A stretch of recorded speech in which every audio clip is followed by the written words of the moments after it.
This is John Duggan, and you're watching WithoutYourHead.com. That's the Station of Decapitation Without Your Head. We're here at Buffalo Dreams Fantastic Film Festival for the second year, and we finally have Greg Lamberson here. Almost missed me. Yeah, almost, but we made it happen. So not only do you, the guy puts us on with Chris, but you also had a movie this weekend. I did. I know the programmer, so I gave myself a good slot. Right. So are you ever allowed to win any awards? No. All right. I'm not, and our central volunteers are not, because everybody works on films. Right. If somebody just does something tenuous, we might make an exception. Yeah. So Widow's Point. Yes. How long has this been in the works? We shot it 1 year ago. 1 year ago in August, and then there was maybe 5 months of lead up to that. Yeah. I wrote the script quickly based on the novella, raised the money quickly, shot it quickly. Have you done that before? Written something based on someone else's work? Never. So what was that experience like? Here's the story. Richard Chismar, founder of Cemetery Dance, co-wrote this novella with his son. Rich has invested money in some of my other films like Killer Rack. He's been very supportive. Never asked for any special consideration. He has a background in Hollywood. Mm-hmm. He sold some TV scripts to Masters of Horror. Nice. He wrote the screenplay, co-wrote the screenplay for Roadhouse 2. Yeah, which I heard. I didn't even know of that movie, but Jason apparently knew.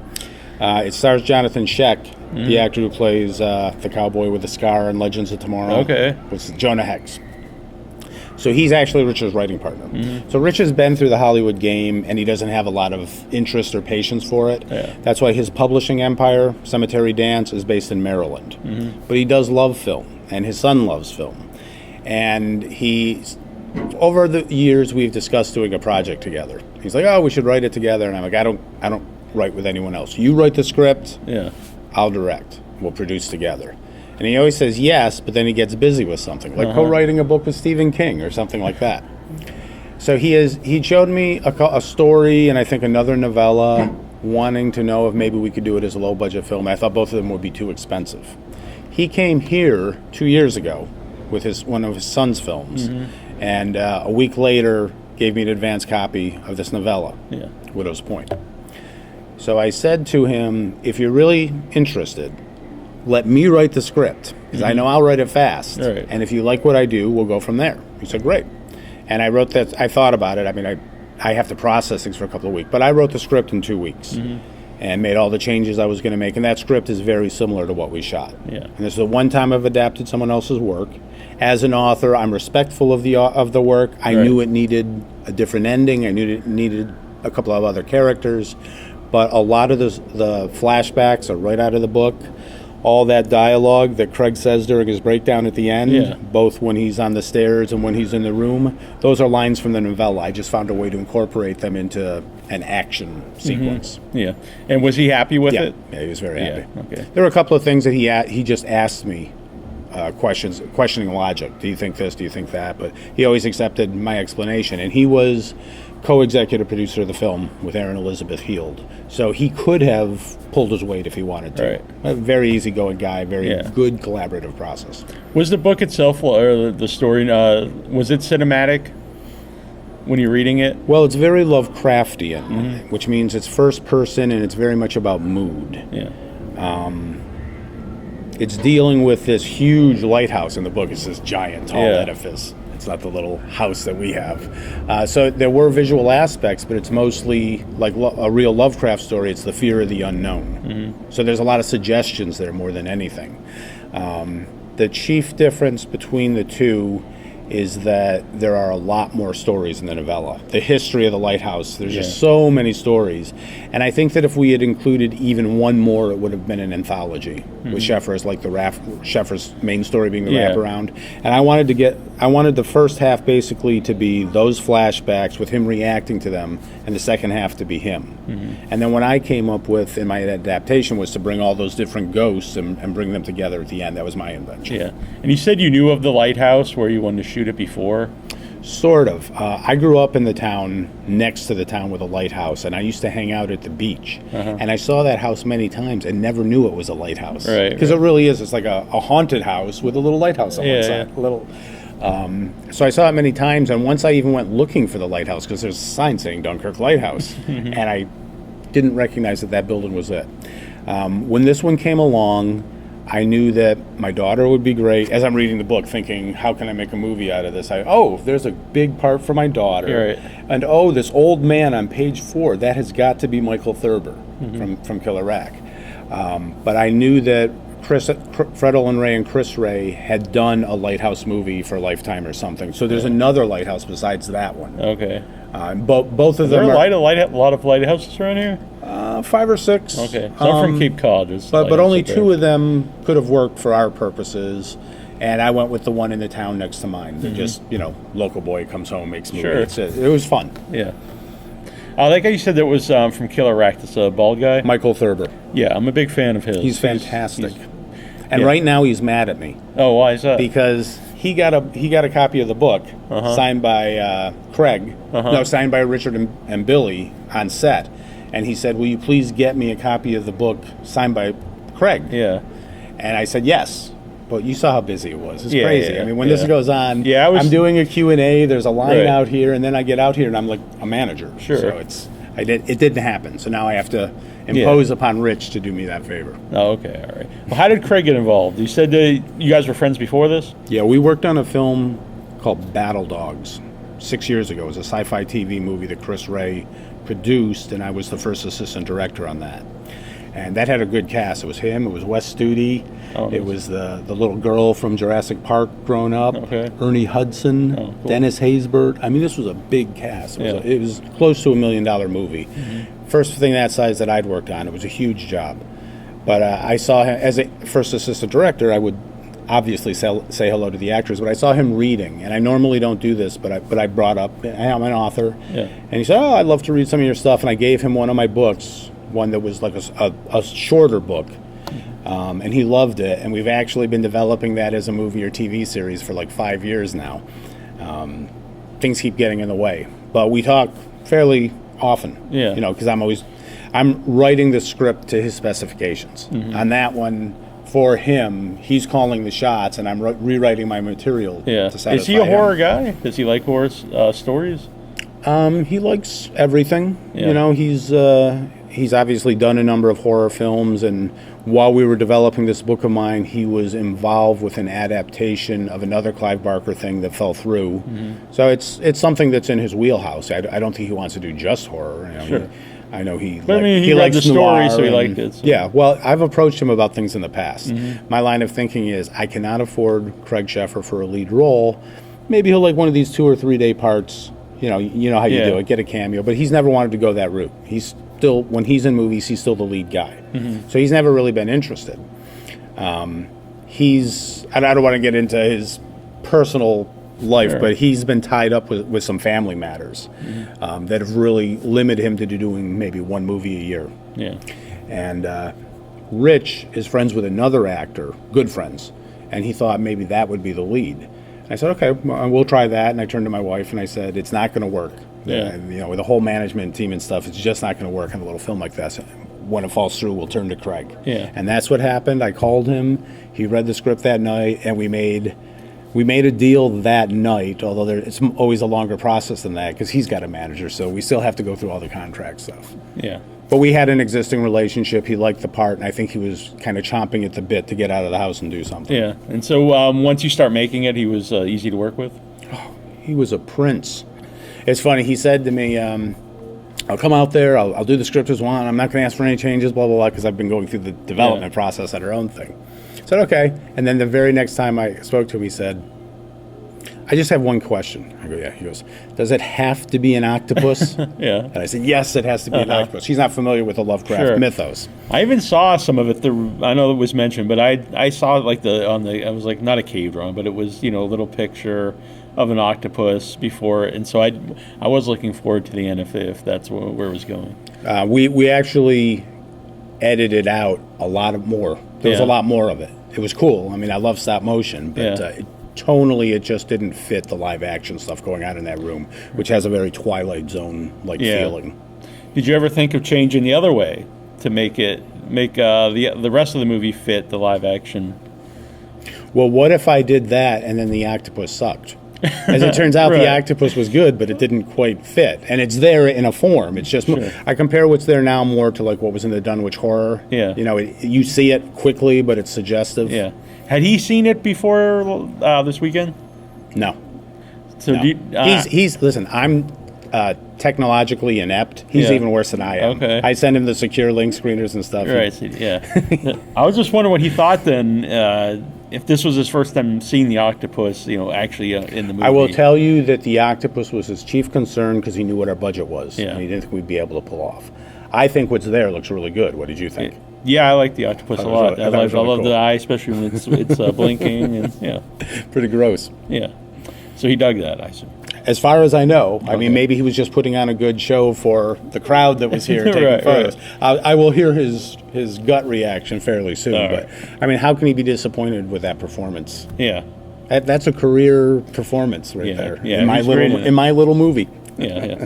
And so having your daughter in the movie. Now, I mean, obviously your daughter, but you must think that she's good, or else you wouldn't have her in the movie when she's your daughter, I would assume. Yeah, I mean, my daughter is she's grown up on sets. She doesn't realize she's got this unusual childhood. Right. You know. That's what I always wonder when people ask that, like, what's it like to have a director or an act? But how would they know? Because they wouldn't know. They don't like, have a frame right. of reference. When she was They didn't very grow up little, twice, she said to me, "Daddy, sometimes I'm embarrassed. They ask what the parents are doing, and this kid's father's a doctor, this one's a lawyer, and I'm kind of embarrassed." I'm like, "Well, don't be, because what I do is cooler than any of that." Yeah, I would And think now so. she knows that. Right. But like when she was little, she would go with me to the shop where they were creating the snow shark and things like that. So she understands this stuff. She had that one scene in Johnny Gruesome, which was cute. People love it. But what impressed me was that we didn't have to do her scene line by line. She had the whole thing down and did it like that. So I knew she could do it. Bigger part. But I was confident she could do it. And I knew with my wife producing, me directing, and her having a large role. It's not a tiny role at all. It was just going to be a unique experience for us as a family that we'll always remember. That's been the case. Yeah, which was very nice. You gave her roses in the, which we'll have in the Q&A. And, Right. Yeah. And we'll always have this record in all the films that she's had little parts in. She has a small part in Dry Bones. She has a cameo in Slime City Massacre. We have a visual record. We don't have home movies really, but we have movies. Right. We have movies. Yeah. Is that something that she wants to pursue, acting, She's more interested in music, but when I say I'm working on something that I want to do, she does say, "Oh, are there any kid parts in that?" So, Yeah. this is my strange plan. I know what I want the next two projects to do, and I figure by the time they're done, she'll be in high school. And when she is ready to graduate, I actually want to do a high school musical. Okay. Not like High School Musical. Sure. But like I assume like that, one of these indie films, but it'll just happen to be a Yeah, there's musical. been some cool ones lately. So, The Apocalypse. And there was one this weekend. There was a cool music. So that's something that I would like to do. And obviously, if the timing doesn't work out, it just won't happen because it's got to be a high school story and it's going to be her or I'm not doing it. Yeah. When you have a movie in the festival, is that harder or easier to put together the festival itself? This one was hard. And the reason is, people pay to submit films and I chase films and we reject films. And ordinarily, like when I showed Dry Bones here, I just put it at the end of the festival. I did not want to take any of the key slots. I just think that's the right thing to do. When Johnny Gruesome played here, it had already had a local premiere, so I was able to put it on a later slot. Yeah. This one, it's the first time showing, it's a premiere. I knew I'd get 200 people in there. Yeah. So it's for the good of the festival that I give that 7 p.m. slot. So it was only difficult in terms of trying not to over promote it because I want all the filmmakers to know that I'm promoting their films ahead of mine. Yeah. But then just managing. I did the Fred Vogel Q&A, and there was stuff going on out here that usually I would run. So I'm worried if Chris and my wife are handling it. Yeah. And it's just doing the theater management in conjunction with the festival, and then my own duties as the host of the premiere. It was a lot to do. Yeah. A Fred Vogel movie is amazing, by the way. Yes, People love haven't seen, and for people who maybe if you're not necessarily a fan of the Fred Vogel movies, the other ones, not that you don't think they're good, maybe they're not your style. It's a totally different kind of movie. Very straightforward thriller, very good dramatic piece. A lot of people told me it was their favorite film of the festival. It's mine. I haven't seen tonight's, but yeah. Some have seen his other films, some haven't. But they know that what they saw that day they loved. Yeah, and it was hard. It's hard to pull off. I think I know there's other people. It's basically two characters, dialogue. Pretty much the whole movie, but you totally immersed in it. The music, the style of the credit sequence. As soon as you meet each one of the characters, you know exactly everything you need to know about them, just from the performances. That film would not work without two top-notch actors. Yeah. So, I mean, he did the right thing casting those two guys, obviously. Yeah. Unfortunately, I couldn't get interviews with them here, but I've been setting them up for the podcast. Granger, he'll probably be on next week, and then Fred sometime in the next month or two when he can schedule it. Without Your Head podcast is Without Your Deadline podcast. It goes on and on. The subjects do not have to be interviewed during the course of the festival. Exactly. So when you're running the festival, do you get to see you've already seen the movies, but do you go and watch even bits of them, like to see what the reaction is? I usually spend the lead up to the festival saying, I can't wait to see this on a big screen. Yeah. It's just so busy the opening weekend. I did see Isaac's film, Parallel. Parallel's great too. I haven't watched any of the other ones straight through. I just pop in to check on the technical stuff and then go back to my little spot over there. But tonight, the final night, I am going to watch Larry Fessenden's Depraved, yes, beginning to end. Missing it, yeah. And I am definitely going to watch Christoph Karabachi's Vortex, or WTF feature. Yeah. The last night is usually fun because, you see, I plan ahead, unlike Chris. I packed up my stuff last night. He's got to pack up his tonight. All that stuff can be set aside, and we can just go in on the last night and watch movies. I still do the Q&As, but that's a breeze. Yeah. Vortex, we just because I won't be here tonight, I have to leave, so I get to see it in the hotel. And we went. He told me, he's like, you gotta watch. You can't watch on a laptop. I did. So we went and bought an HDMI cable so we could hook it up to the TV in the hotel room and watch it. And it's definitely a movie you should watch on the big screen, though, because it's very visual and it's very visual. I'm sure the sound plays a big role in it. Yes, very hypnotic. And I have to say, after you watch it, since we're in Buffalo, if you eat buffalo wings, you have a different experience.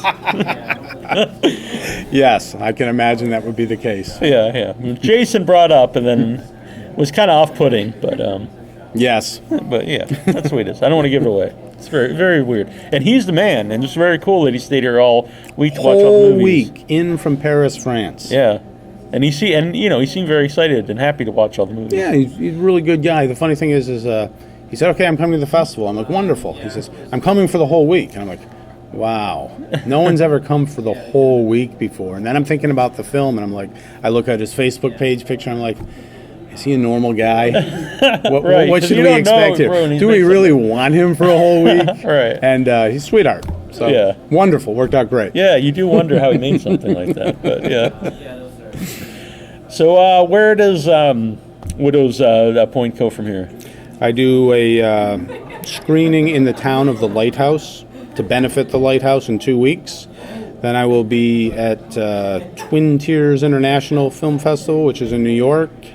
And then at the end of September, I will be Philadelphia Unnamed Film Festival in Philadelphia. Yeah, and that's the actual name of it. Yes. That name. I like that name. Which the abbreviation is PUFF. Oh, Not so crazy about PUFF.